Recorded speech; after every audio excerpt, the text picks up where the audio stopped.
So I begin my third week here in Phoenix, and I once again have 10 days under my belt with no FAP, and I once again feel accepted for who I am, although I do want to look for a better housing situation. I'm at an Airbnb, and right now a lot of people are quiet quitting, and Airbnb hosts are no exception. I had a little bit of minor drama getting my toilet fixed the other day, and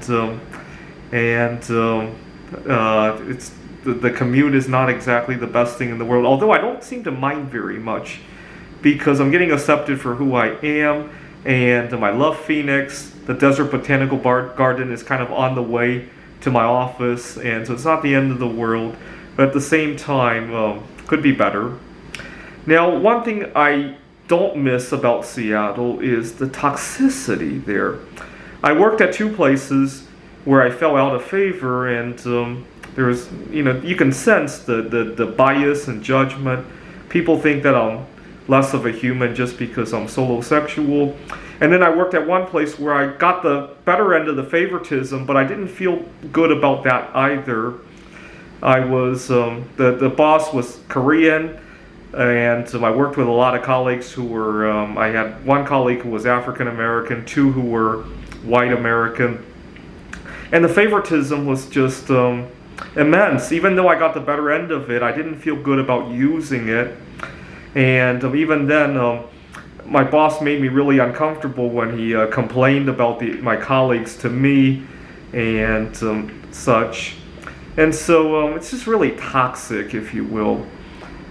I mean, I spent a lot of time in Taiwan, and Taiwan is very homogeneous. I cannot imagine what would happen if an outsider were to live in Taiwan. I guess I did stay in a hostel where I stayed with people who were long-term doing volunteer stuff there, and I guess it went okay with those people, but I can only imagine the harassment, the microaggression harassment. See, none of those things that I experienced at my job were, oh my God, I need to sue my boss, right? But little minor details add up to a lot of headache, right?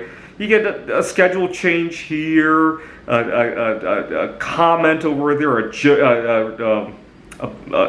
a racially motivated joke over there, and maybe less favored treatment, or maybe the boss talks inappropriately about you to your colleague. None of those things are, oh my God, I need to sue my boss for $1 million, but all of them make it very difficult to work there, right?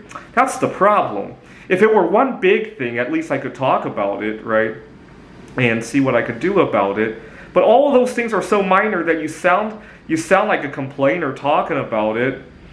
But over here in Phoenix, I haven't run into that. It seems like everybody's opinion is valued, and we all get to contribute, and everybody's concerns are valid. And nobody seems to, in fact, day one I felt comfortable coming out of the closet as being solosexual, and didn't have a problem with that. Anyways, I'm back to 10 days of no FAP, and I'm once again feeling good, and when I go out to the Desert Botanical Garden, I feel a great sense of romance toward myself. And I did over in Seattle too, but I didn't really get accepted for that. That's the big difference.